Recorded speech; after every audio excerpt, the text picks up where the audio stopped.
Сайн байцгаана хүүхдүүдээ.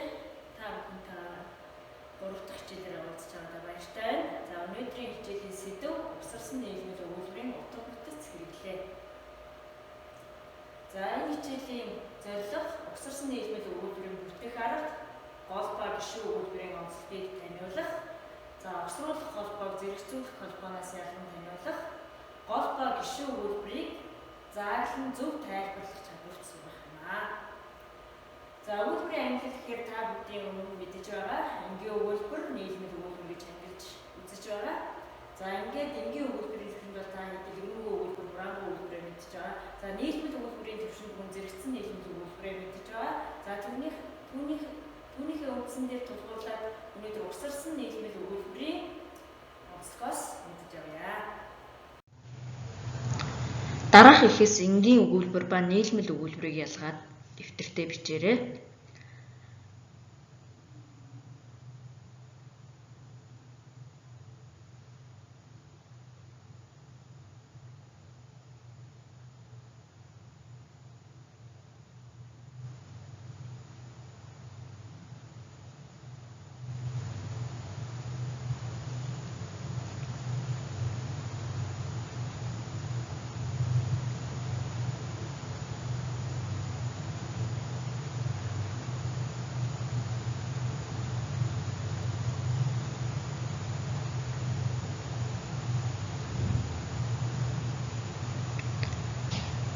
За та нарыг дэвтэртээ бичиж дууссан байх гэж бодож байна. За 1, 2, 5 дугаар өгүүлбэр бол энгийн өгүүлбэр байгаа.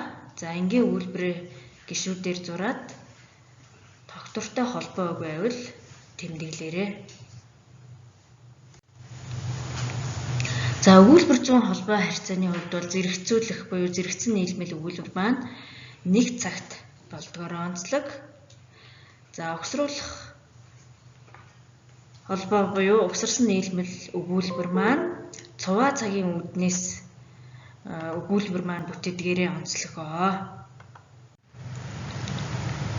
За зэрэгцэн нийлмэл өгүүлбэрийг угсарсан нийлмэл өгүүлбэр болгон хувиргаарай. За зэрэгцэн нийлмэл өгүүлбэр маань намар болж усны шууд буцсан эзгүүрсэн нуурын зэгс уйтгар даяар шуугна гэсэн өгүүлбэр байна. За угсарсан нийлмэл өгүүлбэр нь бол захирсан гол өгүүлбэр, захирагдсан гишүүн өгүүлбэрээс бүтнэ гэдгийг анхаараарай та бүхэн. За ингээд болгосон өгүүлбэрээ угсарсан нийлмэл өгүүлбэр болгосон хэлбэрээ хараарай. Намар болоход усны шууд буцаж эзгүүрсэн нуурын зэгс уйтгар даяар шуугна хэлбэрээр өгсөн байна. За тэгээ угсарсан нийлмэл өгүүлбэр бол захирсан гол өгүүлбэр, захирагдсан гишүүн өгүүлбэр гэсэн хоёр хэлбэрээс бүтнэ гэдгийг маш сайн анхаарч авах хэрэгтэй. За гол өгүүлбэрийн онцлог нь юу вэ гэхээр гол өгүүлбэр гэдэг маань яаж туслах өгүүлбэрээсээ ялгарх вэ гэдгийг анхаарч аваарай. Дэвтэртээ тэмдэглээрэй. Гол өгүүлбэр нь тухайн өгүүлбэрийн гол санааг илэрхийлсэн байна. Өөр дээрээ гол санаагаа авсан байна гэсэн үг. За гол өгүүлбэр нь харьцангуй утга төгссөн төгс өгүүлбэртэй байна. За мөн гол өгүүлбэр нь утгын хувьд гишүүн өгүүлбэрээ захирсан шинжтэй байна. За дээрх онцлогоос харж гол өгүүлбэрийг ялган олж зааглаарай гэж. За энд өгөгдсөн 3 өгүүлбэр байгаа. Энэ 3 өгүүлбэрээс гол өгүүлбэрийн дэвтэртээ ялган олж бичээрэй.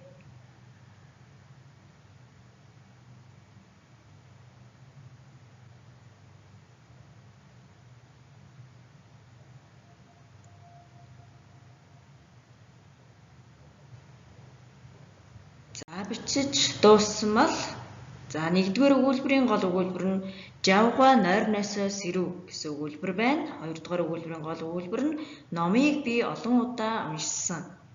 За 3-р өгүүлбэрийнх нь гадаадынхан ихэд гайхав гэсэн гол өгүүлбэрүүд байна. За та бүхэн өөрсдийгөө тулгаад зөв буруугаа хянасан баг. За ингээд цаашаа гишүүн өгүүлбэрүүдийн онцлог нь. За гишүүн өгүүлбэр гэдгийг бүгдээрээ дараагийн хичээлүүдээрээ баттгаж үзнэ. За бид нөгөө өгүүлбэрийн гишүүдээр зурдаг шиг яг өгүүлбэрийн гишүүн өгүүлбэр гэж гарч ирэхээр байгаа. За гол өгүүлбэрийн утгыг нэмэн дэлгэрүүлж түүнд ямар нэгэн гишүүний үүрэг гүйцэтгэнэ гэж өгүүлбэр байна. За гол өгүүлбэртэй захирагдан холбогдно. Гол өгүүлбэрт ямар гишүүний үүрэг гүйцэтгэж байгаагаар нь харилцан угсарсан нийлмэл өгүүлбэр, тодтгол гишүүн өгүүлбэр, зөрчилдөхүүн гишүүн өгүүлбэр, байс гишүүн өгүүлбэр гэж ангилнаа. За угсарсан нийлмэл өгүүлбэрийг олоорой гэж. За эдгээр өгөгдсөн 5 өгүүлбэрээс угсарсан нийлмэл өгүүлбэр нь аль нь вэ гэдгийг олоорой.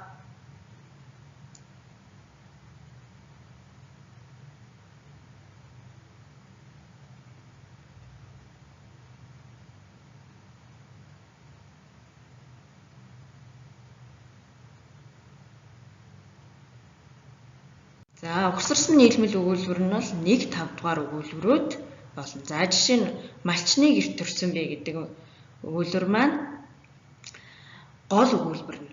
За аргалын утаа баргалсан гэдэг өгүүлбэр нь захирагдаж холбогдсон гишүүн өгүүлбэр маа гэж ингэж гэх мэтээр тайлбарлаад цааш нь энэ жишээний дагуу бичээрэй. За дараах энгийн өгүүлбэрүүдийг холбож угсарсан нийлмэл өгүүлбэр бүтээж бичээрэй.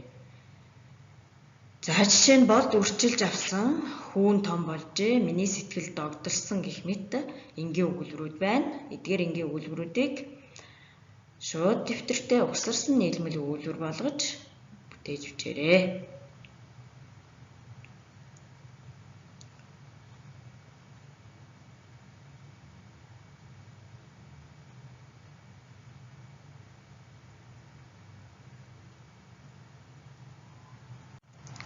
За угсарсан нийлмэл өгүүлбэр бүтээснээ тулгаарай гэж.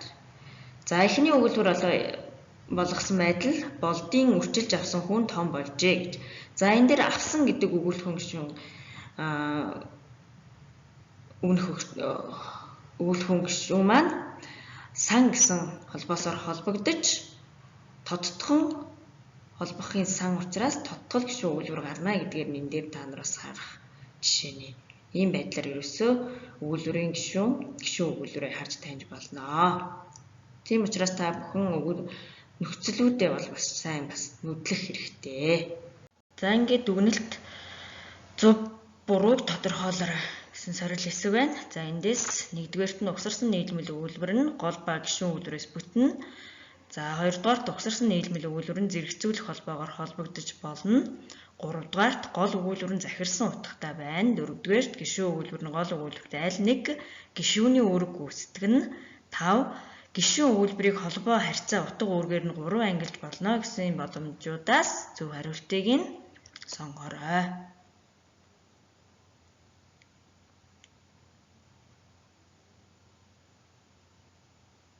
За зөв хариултыг сонгосон бол өөрсдийнхөө хийсэн зөв хариултыг тулгаж үзээрэй. Зөв хариулт нь 1 3 4 болно. За гэрийн даалгаварт сурах бичгийн хуудас 110 эхийг уншаад эхээс угсарсан нийлмэл өгүүлбэр 2-ыг олж бичээд гишүүдээр зурж тэмдэглээрэй. За анхаарал тавьсан явдалд баярлалаа.